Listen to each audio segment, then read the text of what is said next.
যে আপনাকে ভালোবাসে তার জীবনে যত সমস্যা থাক, যত প্রতিকূলতা আসুক না কেন তার জীবনে, তবু সে আপনাকে ভালোবাসবে। তার জীবনে যত ভালো কিছু হবে সবটাই আপনাকে কেন্দ্র করেই হবে। যেখানটাতে আপনার সমস্যা হবে সেখানে তাকে খুঁজে পাওয়া যাবে না। জীবনে আমরা সঠিক পরিশ্রম করে কিছু পাবো, কিছু না কিছু পাবো, অর্থাৎ কিছু অর্জন করব। আবার আমাদের এই সামান্য ভুলের কারণে আমরা কিছু হারিয়েও ফেলবো। এটাই জীবন। জীবনে পাওয়া এবং হারানো খুবই গুরুত্বপূর্ণ একটা বিষয়। সারা জীবনেই আমরা কিছু না কিছু হারাই। কখনো সম্পত্তি হারাই, কখনো সম্মান হারাই, কখনো বা বন্ধু হারাই, হারিয়ে ফেলি নিজেদের সক্ষমতা।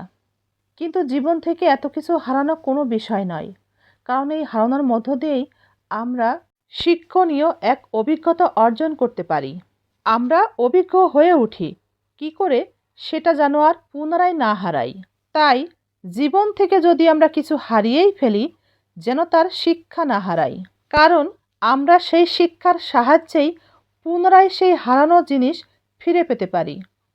একটি বিষয় আমাদের প্রত্যেকেরই মনে রাখা উচিত, ভুল আর প্রতারণা এক নয়। তাই একবার যার দ্বারা প্রতারিত হবেন, পুরো বিশ্ব যদি তার পক্ষে চলে যায়, সেই মানুষটিকে আর বিশ্বাস করা যায় না, তার দ্বারা আর প্রভাবিত হওয়াও যাবে না। প্রিয় মানুষটির কাছে, ভালোবাসার মানুষটির কাছে মানুষ ভালো থাকে, সুখে থাকে। সেই মানুষটিকে হারিয়ে ফেললে যে কষ্ট, সেটা কেবল সেই বোঝে।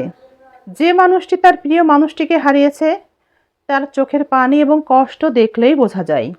খারাপ মানুষের সাথে বন্ধুত্ব, শত্রুতা কোনোটাই রাখা উচিত নয়। অথচ সাথের মানুষটিকে সহযোগিতা করে এগিয়ে যেতে সহযোগিতা না করে ওই ধরনের ব্যক্তিদেরকে যদি আপনি সময় দেন, তবে এটা আপনারই ক্ষতি। আশেপাশে কত মানুষ, কত বন্ধু, কত মেয়ে বন্ধু, তাই না? কিন্তু আপনি তো পুরুষ, তাই টাকা ছাড়া কখনো মেয়েদের মন পাবেন না। যতই আপনি ভালোবাসা দেখান না কেন, টাকা ছাড়া আপনার সাথে সম্পর্ক তুমি থেকে তুই হয়ে যাবে। কিন্তু আপনার স্ত্রী যদি আপনার কাছে সময় চায়, তবে সকল ভাগ্যবানদের মধ্যে আপনি একজন। একজন ভালো স্ত্রী স্বামীকে সময় দেয়, অপেক্ষা করে। অপেক্ষা শেষে স্ত্রী যখন একটা সময় বুঝে যায় স্বামী তাকে গুরুত্বহীন মনে করে, অবহেলা করে, স্ত্রীর অবাধ্য হয়ে সে নিজের চাওয়া পাওয়াগুলোকে ঠিক রাখে। স্ত্রীর চাওয়া পাওয়া ভালোবাসার মূল্যই যখন তার কাছে থাকে না, তখনই কেবল সেই স্ত্রী তার স্বামীর কাছ থেকে নিজেকে অনেক দূরে সরিয়ে নেয়। মোবাইলে সারা দিন মেসেজ করা, মেসেজ দেখা, চ্যাটিং করা, এমনকি বাহিরে এর সাথে তার সাথে ঘোরাঘুরি করাচ্ছে, স্বামীর জন্য অপেক্ষা করা, স্বামীর প্রেমে পড়া, স্বামীর যত্ন করা ভালো।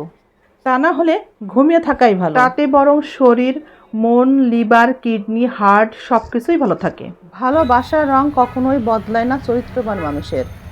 শয়তানের প্ররোচনায় কিছু মানুষ ভালোবাসার রং বদলায়। চরিত্রবান মানুষ ভালোবাসতে জানে, ভালোবাসতে পারে। যে ভালোবাসায় দায়িত্ব নেই, মায়া নেই, কর্তব্য নেই, সে ভালোবাসা কাউকে সুখী করতে পারে না।